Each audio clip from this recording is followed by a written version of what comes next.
gente valiosa, comprometidos con el éxito propio de nuestro equipo y consideramos a nuestros competidores como contendores valerosos en la lucha por el triunfo, capaces de vencerlos solo si nosotros lo permitimos. Por eso, procuramos vencer cada día para vencer siempre. Bienvenidos a Gente Dinámica. Y en esta edición de este espacio para educar y formar a través de modelos de excelencia, contamos con una persona líder, emprendedora, apasionada y socialmente responsable. En esta oportunidad estamos con Pedro Luis Rafali. Y Pedro Luis es una persona que después de una vasta experiencia y un amplio desarrollo como ejecutivo desde el sector petrolero, el sector bancario, hoy ocupa la posición de presidente ejecutivo del complejo licorero Ponche Crema, una marca que, como sabemos, es ícono de nuestro país. Más de 106 años en el mercado, hoy por hoy se convierte en un líder de referencia. Y estamos acá para aprender de Pedro Luis. Bienvenido, Pedro. Gracias, Fernando. Muchas gracias por esta invitación. De verdad me complace mucho una vez más conversar contigo porque siempre disfrutamos y compartimos experiencias que gracias a la magia de la televisión hoy podemos llegar a los hogares de todos los que nos están viendo. Muchas gracias a ustedes. De tal manera de que tú dirás por dónde empezamos. Pero ser presidente de una compañía como Ponche Crema reviste una cantidad de desafíos. Y esos desafíos son desafíos personales, son desafíos de mercado, empresariales. ¿Cuál crees tú que ha sido tu mayor desafío a la cabeza de esta organización, a la cabeza de esta empresa, en un país como el que nosotros tenemos? Bueno, Fernando, he dicho varias veces que el mayor desafío al que me he enfrentado fue cambiar el modelo de una empresa familiar hacia el modelo de una empresa no familiar, pero conservando la familiaridad que es la base de todo esto. Es como cambiar todo para seguir siendo los mismos. Pero ciertamente manejar la empresa familiar con criterios objetivos, con patrones definidos, con esa necesaria gerencia hacia la calidad, nos ha llevado a tener 106 años. De tal manera de que el mayor desafío fue modificar los patrones de una empresa familiar, que como sabes muy bien y tú nos conoces, solo somos, hacer una empresa familiar pero manejada con criterios absolutamente objetivos y criterios empresariales absolutamente necesarios para la transformación de una empresa que tiene que adaptarse necesariamente a una Venezuela cambiante. Y esa es de verdad el mayor desafío. ¿Y cómo lograste eso? El transformar lo que es estructura, lo que es la costumbre, el hábito de que yo soy exitoso, primero, porque el producto era exitoso y la empresa es exitosa. Y ahora viene Pedro y me dice que ahora tengo que pensar de forma diferente, de que tengo que mirar otras cosas que antes no miraba, pero sigo siendo exitoso. ¿Cómo fue ese cambio? Tú como persona liderando ese cambio, ¿qué cosas sucedieron allí? Ha sido una serie de transformaciones en el tiempo, no fue de la noche a la mañana que se logró esto. Yo te recuerdo que yo tengo 15 años en la presidencia de la organización. Lo primero fue cambiar o tratar de invitar a que la gente pensara en otras cosas y no en una empresa familiar, sino que pensara en cómo son otras empresas para ver cómo me comparo yo con esta y a dónde estoy. La misma reflexión ante lo evidente hizo cambiar de inmediato el patrón del pensamiento de nuestra junta directiva y de nuestros accionistas. Ciertamente se logró eso de arriba hacia abajo y permeó a toda la organización, donde todos los empleados, donde todo nuestro equipo gerencial sabe que está en una empresa familiar, más trabaja con criterios absolutamente objetivos, y eso es en realidad el convencimiento que hace posible un cambio y una transformación. Y hacia eso es que nosotros nos hemos estado dirigiendo y seguiremos. Cuando vemos ese cambio, hay algo interesantísimo, y es el líder como persona. Y conociéndote, encuentro en ti ciertas condiciones humanas que han sido claves para que se logre éxito en un proceso de cambio, de llevar una empresa como la que describiste a una empresa de clase mundial, con productos de clase mundial y con gente de clase mundial. Ahora, comparte con nosotros cómo ves al Pedro Luis persona y cómo ves a ese Pedro Luis en la función del liderazgo. ¿Qué fortalezas tiene Pedro que le han permitido realizar estos cambios en su equipo y en su empresa? Bueno, Fernando, hablar de uno mismo es así como difícil, ¿no?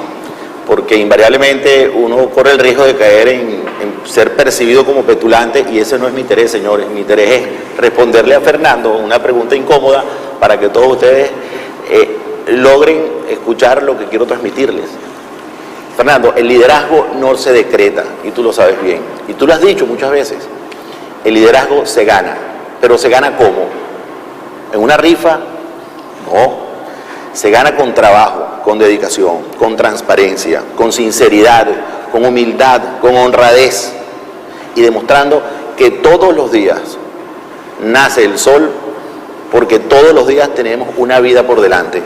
Y cuando tú haces con convencimiento el trabajo que es tu obligación, conviertes ya esa obligación, ¿sabes en qué? En un derecho de vivir. Y eso es lo más importante. Qué bueno. El liderazgo se transmite de esa manera. Y fíjate que quiero rescatar de tu respuesta algunas cosas. Confianza, transparencia, sinceridad. Y no podemos percibir un liderazgo efectivo sin que yo no genere en mi equipo como líder y que yo perciba de ese líder, yo como seguidor, esos tres elementos puntuales. Tener confianza en él y que el líder confíe en mí. Tener transparencia, que yo sepa que las cosas que se están haciendo, que las cosas que se están prometiendo, se vayan a cumplir y se estén realizando de tal forma como fueron planificadas o como fueron acordadas. Y sobre todo, esa sinceridad de decir, bueno, yo soy así. Y lo mezclaste con un elemento que quizás hace mucha falta a nuestros líderes empresariales y a nuestros líderes políticos y a nuestros líderes también familiares, que es la humildad. Al regreso de unos anuncios, cuando vayamos a identificar, me gustaría que conversáramos, Pedro, sobre el Pedro persona en la conexión de ese desafío tan grande que tenemos de ser exitosos en nuestra vida profesional, pero también mantener un equilibrio con nuestra familia, con nuestros padres, con nuestros hermanos, con nuestros hijos, que son un elemento crucial y que son quizás lo más esencial. Entonces vamos a dejar eso en el aire para cuando regresemos. Estamos con Pedro Luis Rafali, presidente ejecutivo del complejo licorero Ponche Crema.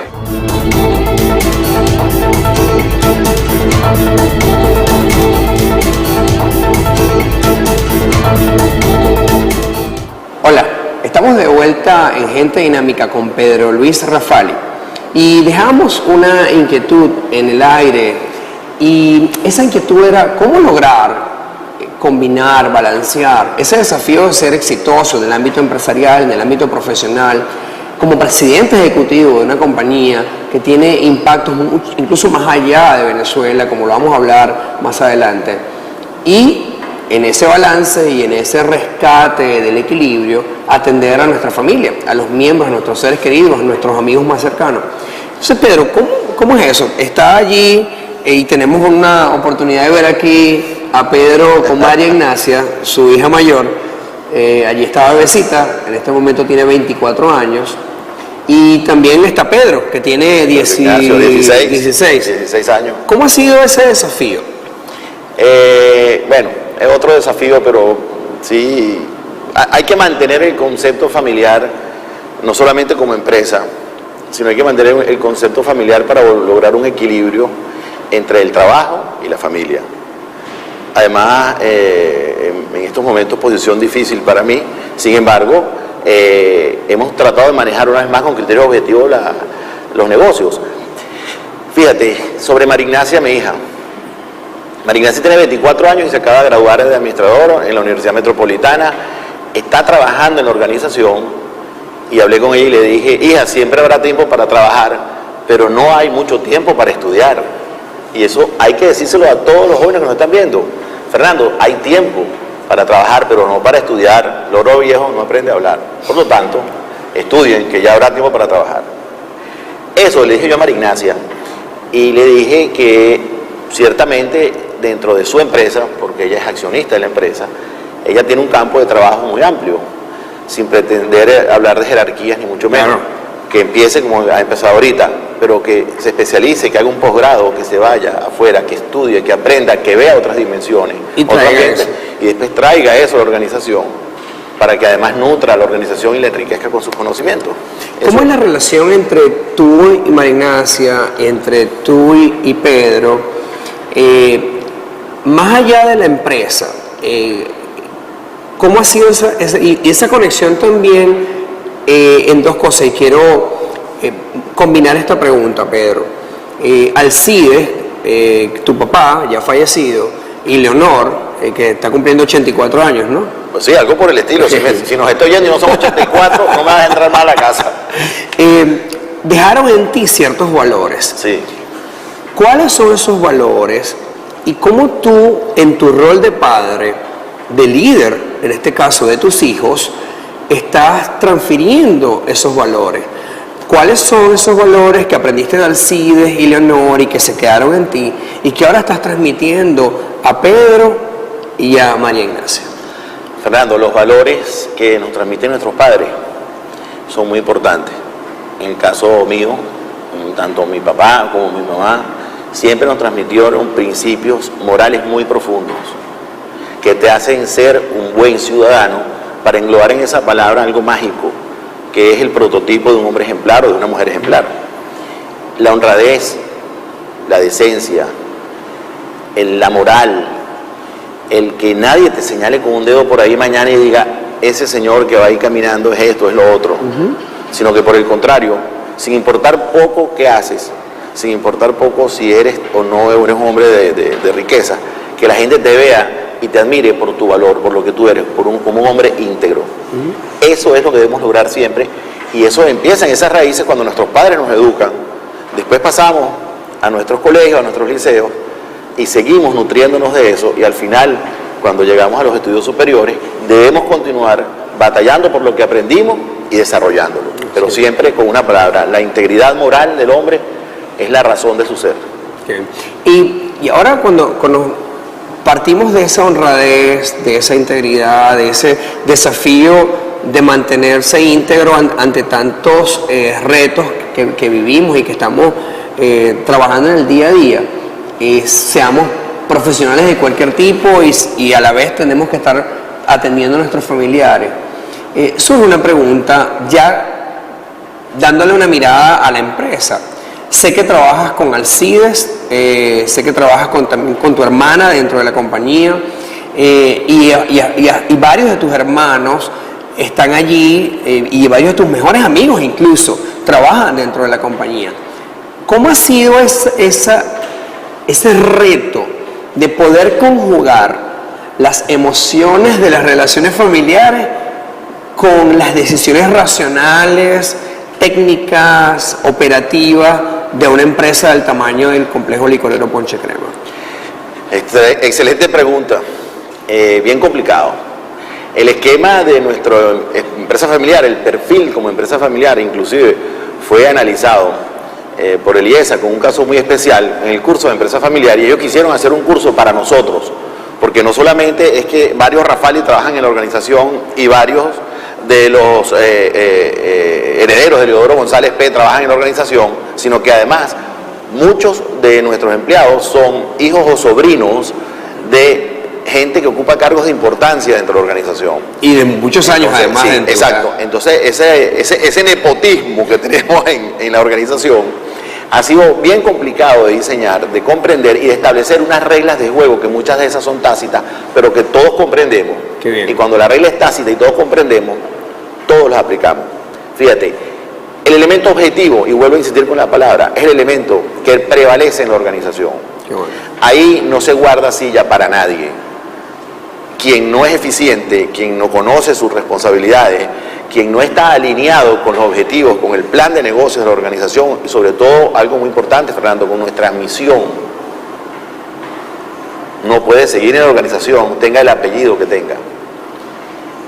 Para mí es un motivo de orgullo decirte a todos ustedes, amigos que nos están viendo, que en la organización, en el caso de una empresa familiar como la nuestra, todos quienes somos familias, hermanos, primos, tíos, etcétera, somos gente con alta competencia y alta experticia para el cargo que desempeñamos. De tal manera que debemos aprovechar eso, explotarlo en favor de la organización, porque entonces pues con mayor confianza no podemos manejar la empresa, cuando tenemos gente competente y gente confiable. Okay. Bueno, al regreso, partiendo de esta respuesta con respecto a cómo manejamos esas relaciones familiares dentro de nuestra organización, esos desafíos que se convierten en el día a día en elementos o de apoyo y apalancamiento para el éxito o como elementos de obstaculización y de freno a ese éxito que deseamos y que merece nuestra gente y merece nuestras empresas y nuestro país. Vamos a hablar al regreso de nuestra identificación y de cómo es ese Pedro Luis en lo que significa el ámbito social, el ámbito de la Venezuela de hoy. Y vamos a escuchar también algunos mensajes que tienen que ver con el reto que hoy los jóvenes están enfrentando para convertir sus sueños en realidad. Estamos con Pedro Luis Rafali, presidente ejecutivo del complejo licorero Ponche Crema, en Gente Dinámica.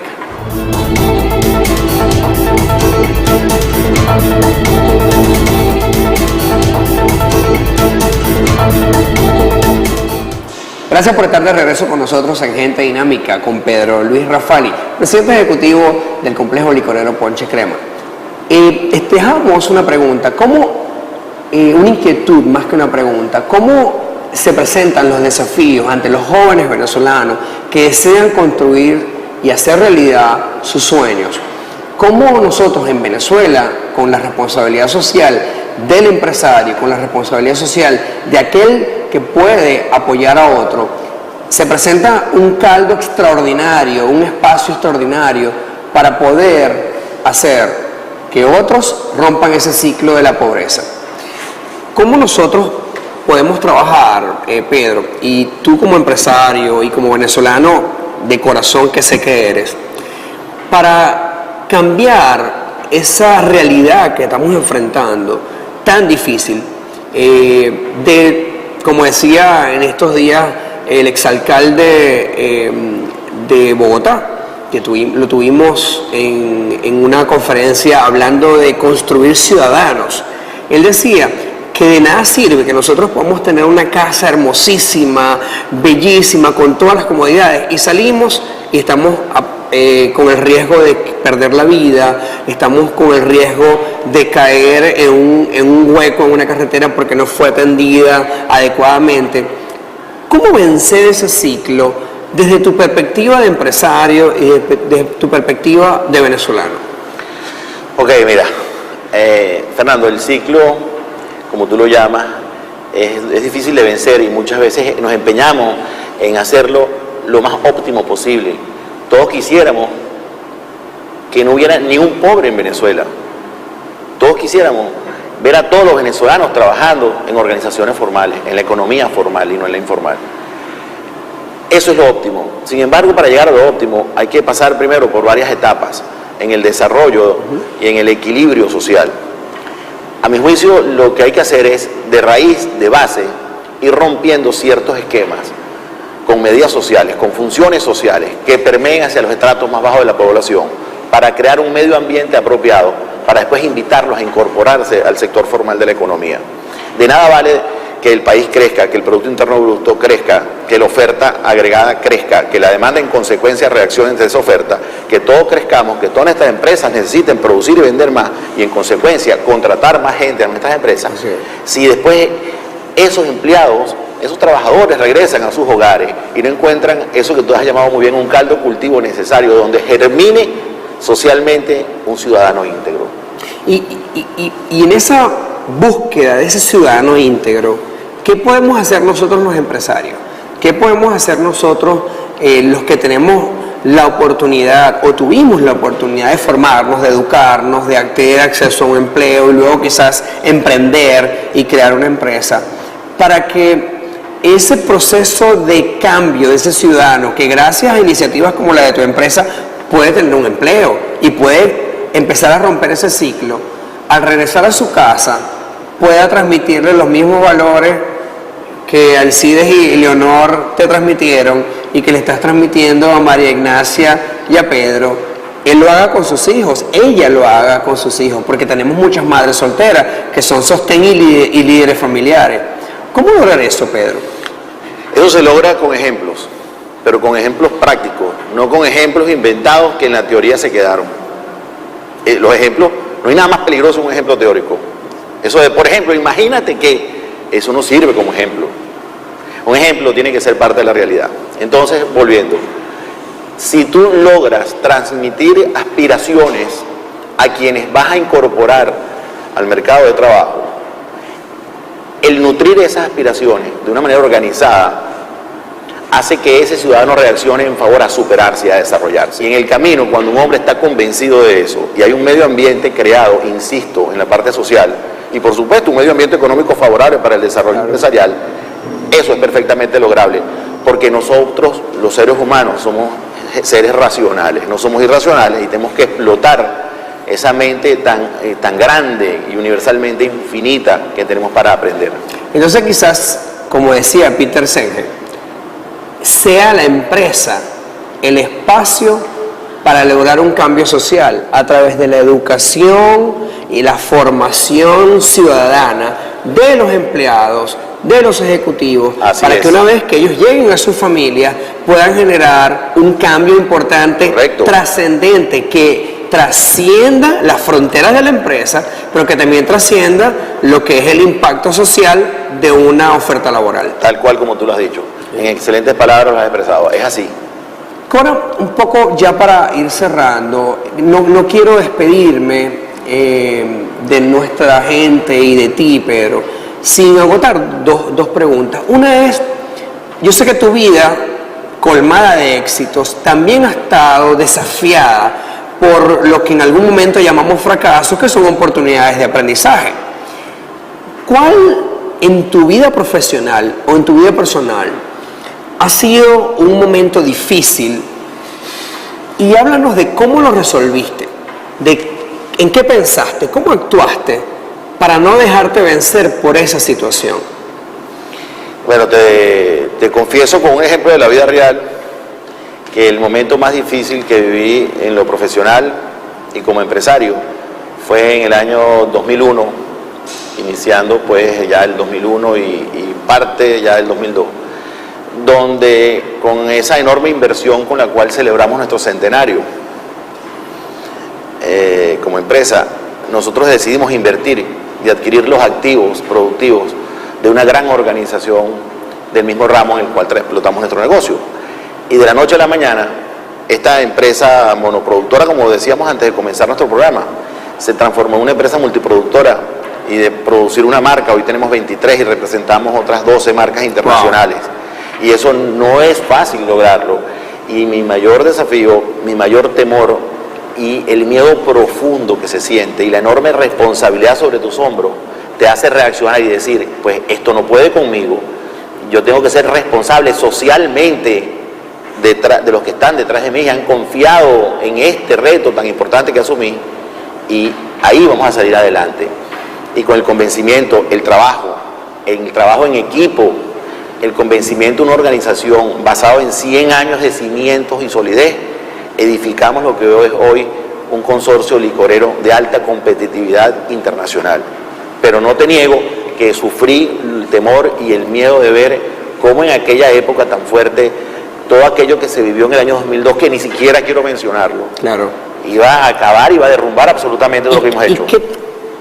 ¿Qué te acompañó en ese temor que experimentaste, en ese reto que sentiste? ¿Qué te acompañó? ¿En qué pensaste? ¿O qué te mantuvo constante y claro de que podías lograr lo que estabas prometiendo a tu gente? Qué difícil. No me queda una respuesta más sincera que decirte que mi familia y la familia de todos mis trabajadores. Ellos son de verdad el mejor activo de la empresa, y esto no debe sonar como estos discursos que todos oímos. No, mi mejor recurso es mi gente. Hey, eso es una gran realidad, pero vivirlo es muy importante. Y eso fue lo que pensé, la enorme responsabilidad social que implicaría el abandonar un proyecto de esta envergadura. Qué bueno. Hemos estado con Pedro Luis Rafali, hemos hablado de transparencia, de honestidad, de humildad, de sinceridad. Hemos también hablado de confianza en la gente, de también el compromiso que como empresarios, como líderes, como profesionales exitosos, tenemos de llevar nuestro éxito hacia otros, de romper ese ciclo de la pobreza, ese ciclo del desempleo, ese ciclo del fracaso que muchos venezolanos, igual que nosotros, están experimentando. Hemos estado con una persona líder, apasionada, emprendedora y socialmente responsable. Hemos aprendido de Pedro Luis Rafali. Muchísimas gracias, Pedro. Gracias a ti, Fernando. Un millón de gracias. De verdad, mis afectos, como siempre, para ti y tu familia. Gracias. Y gracias a ustedes por seguir acompañándonos en Gente Dinámica. Hasta nuestra próxima edición. Urbe Televisión presentó En Nombre de BOD.